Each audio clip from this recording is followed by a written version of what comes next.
আইএসএফের পতাকা খুলে জলে ফেলে দেওয়ার অভিযোগ তৃণমূল কর্মী সমর্থকদের বিরুদ্ধে। হিঙ্গলগঞ্জের বিধানসভা চকপাটলি থানপুর এলাকার ঘটনা। এখানে আইএসএফের একটি পথসভাকে কেন্দ্র করে এলাকায় লাগানো হয়েছিল আইএসএফের পতাকা ব্যানার। সেই পতাকা খুলে জলে ফেলে দিচ্ছে এক ব্যক্তি। আইএসএফের পক্ষ থেকে অভিযোগ, তৃণমূল কর্মী সমর্থকরা আইএসএফের পতাকা খুলে জলে ফেলে দিচ্ছে এবং তারা প্রশাসনিক হস্তক্ষেপের দাবি করছে। যদিও এই বিষয়ে হিঙ্গলগঞ্জের বিধায়ক দেবেশ মণ্ডল ফোনে জানান, আইএসএফ একটা ছোট্ট দল, তাদের কোনো সংগঠন নেই। তৃণমূলকে বদনাম করার জন্য এসব রটাচ্ছে তারা।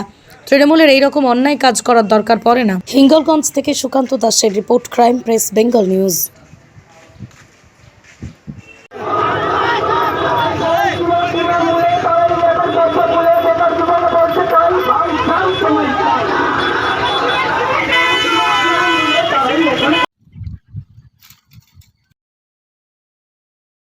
ভোটটা করান, আপনারা জিততে পারবেন না, কারণ আপনাদের কর্মকাজ সবাই জনগণ জেনে গেছেন।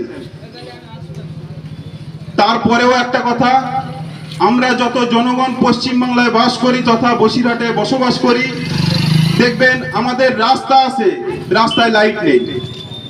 রাস্তার লাইট আছে, 10টা লাইট দিচ্ছে, লাইট আছে, 9টা কেটে পড়ে আছে, সেই 9টা সারার লোক নেই। আমরা ইন্ডিয়ান সেকুলার ফ্রন্ট একটা কথাই বলি, আমি আক্তার রহমান বিশ্বাস, আমি অসুস্থতার মধ্যেও যেমন আজকে আপনাদের সামনে হাজির হয়েছি। এই আগামী 5টা বছর আপনাদের সঙ্গে আমি যতই অসুস্থতার মধ্যে থাকি না কেন, এইভাবেই আমাকে দেখতে পাবেন, আপনাদের সাথে দেখতে পাবেন, পাশে দেখতে পাবেন। আমি এসি ঘর। আজ হিঙ্গলগঞ্জ বিধানসভার পাটলিখানপুর গ্রাম পঞ্চায়েতের আইএসএফ তথা ইন্ডিয়ান সেকুলার ফ্রন্টের একটি পথসভা ছিল। যে পথসভাকে কেন্দ্র করে আমরা পাটলিখানপুরের 20টি বুথে আমরা পতাকা লাগানোর কাজ করি এবং আমাদের ছেলেরা সেই কাজ করে, এবং তৃণমূলের কিছু হারমাদরা সেই পতাকাগুলি খুলে পানিতে ফেলে দেয়।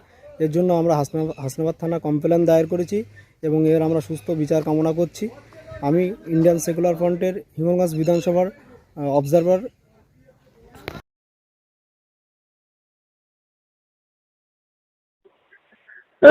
দেখুন, এগুলো আইএসএফ এর মতো একটা ক্ষুদ্র দল, এরা তো চক্রান্ত করার জন্য এরা রাজনীতি করছে।